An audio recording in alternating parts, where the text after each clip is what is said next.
नमस्कार। आज हम एक बहुत ही दिलचस्प संत कवि माधव साहब के जीवन और रचनाओं की दुनिया में थोड़ा गहराई से उतर रहे हैं।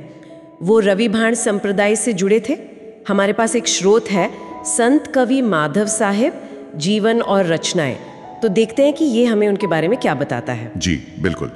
माधव साहब, जिनका समय हम लगभग 1862 से 1941 ईस्वी मानते हैं, वो विश्राम साहब के प्रमुख शिष्य थे। और एक खास बात, शोध बताता है कि उनका जन्म कड़िया जाति में हुआ था। अच्छा, कड़िया जाति। और उनके जीवन के बारे में कुछ मुख्य तारीखें और जगह भी हैं, जैसे जन्म, देहांत। हाँ बिल्कुल। स्रोत के हिसाब से जन्म राजकोट में विक्रम संवत 1918 और देहांत कोंडल में विक्रम संवत 1997 में हुआ। और उनका समाधि स्थल वो कोटड़ा संगाणी में है। ये जगह आज भी महत्वपूर्ण है उनके अनुयायियों के लिए। सही। अच्छा, परिवार के बारे में भी कुछ जानकारी है। माता पिता? हाँ दी है। पिता का नाम विश्राम साहेब बताया गया है और माता का नाम आदिबाई माँ। अब यहाँ एक दिलचस्प मोड़ आता है। क्या? उनके पिता और उनके गुरु दोनों का नाम विश्राम साहेब है। तो ये सोचने वाली बात है, क्या ये एक ही व्यक्ति थे या फिर ये सिर्फ नाम का संयोग है? हाँ, ये तो वाकई सोचने वाली बात है। हो सकता है उस समय ऐसा होता हो, परिवार और गुरु परंपरा का जुड़ाव। संभव है। स्रोत इस पर ज्यादा कुछ कहता नहीं, पर ये एक सवाल तो खड़ा करता ही है। खैर, उनके जीवन से आगे बढ़ते हैं। वो सिर्फ संत ही नहीं थे, है ना, कवि भी थे। बिल्कुल। एक कवि के तौर पर उनका योगदान काफी महत्वपूर्ण है। उन्होंने करीब 63 पद, भजन, कीर्तन, रास, इस तरह की पद्य रचनाएं की हैं। और एक खास रचना ज्ञान कक्को का भी जिक्र है। 63 रचनाएं और ज्ञान कक्को, ये रचनाएं कहीं प्रकाशित भी हुई हैं? हाँ, हुई हैं। ये सारी रचनाएं योग वेदांत भजन भंडार नाम के एक संग्रह में प्रकाशित हैं। और ये संग्रह भी कोटड़ा सांगानी में, जो विश्राम साही की जगह है, वहीं से प्रकाशित हुआ था। तो ये दिखाता है कि संप्रदाय में उनकी रचनाओं को कितनी अहमियत दी गई। योग वेदांत भजन भंडार नाम से ही लगता है कि योग और वेदांत का प्रभाव रहा होगा उनकी रचनाओं पर। बिल्कुल लगता है। ये उनके साहित्यिक और आध्यात्मिक महत्व को दर्शाता है। और ये परंपरा, ये लिखने का सिलसिला क्या उनके बाद भी चला? हाँ, बिल्कुल चला।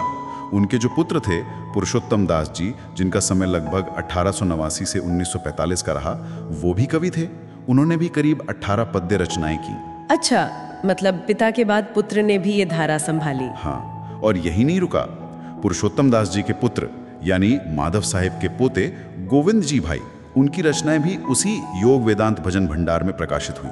तो एक तरह से ये साहित्यिक और आध्यात्मिक विरासत पीढ़ी दर पीढ़ी चली। ये तो कमाल की बात है। और उनके शिष्यों का क्या उनके बारे में भी कुछ पता चलता है? हाँ, उनके शिष्यों की रचनाएं भी मिलती हैं। जैसे मारवाड़ के रामपुरी थे और राजकोट के गोविंद भक्त भी कड़िया जाति से ही थे।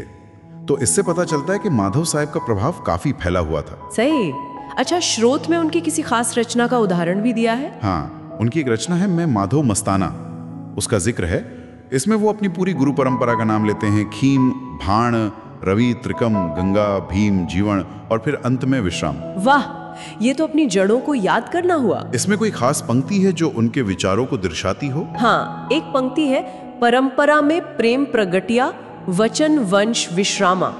इसमें वचन वंश विश्रामा मतलब गुरु के वचन साहिब का महत्व बताया गया है। गुरु वचन का महत्व। बिल्कुल। और वो ये भी कहते हैं कि गुरु कृपा से जन्मों का अंधेरा, अज्ञान का अंधेरा मिट जाता है। असंख्य युग का मिटिया अंधेरा, ऐसा लिखा है। असंख्य युग का अंधेरा मिट गया, ये तो बहुत गहरी बात है। हाँ, और फिर वो परम तत्व पुरुष पुराणा की प्राप्ति की बात करते हैं। और वो कैसे मिलता है? उसके लिए वो कहते हैं, हरि गुरु संत कृपा परिपूर्ण पाया पुरुष पुराणा। मतलब हरि, गुरु और संत सबकी पूरी कृपा चाहिए। तो भक्ति और गुरु ज्ञान, ये दोनों ही उनके काव्य के केंद्र में थे। बिल्कुल। ये पंक्तियां साफ तौर पर यही दिखाती हैं। तो आज हमने संत कवि माधव साहिब के जीवन के कुछ पहलू देखे, उनकी रचनाओं की विविधता को समझा और उनकी आध्यात्मिक और पारिवारिक विरासत की भी एक झलक मिली। हाँ, उनकी कहानी में परंपरा, भक्ति, काव्य और पारिवारिक जुड़ाव का एक अनूठा संगम दिखता है। और ये सोचने पर मजबूर करता है कि कैसे इन संत कवियों ने इतनी सहजता से, मतलब आम लोगों की भाषा में, इतने गहरे आध्यात्मिक विचार पहुंचाए। बिल्कुल। और ये विचार आज भी कितने प्रासंगिक लगते हैं, है ना? उनकी सरल भाषा में जो ज्ञान है वो आज भी हमें रास्ता दिखा सकता है। सही कहा। ये सोचना दिलचस्प होगा कि ये धारा, ये परंपरा आज हमारे बीच किस रूप में जीवित है। हाँ, ये खोज का एक अलग विषय हो सकता है। उनकी विरासत आज भी कहीं ना कहीं गूंज रही होगी।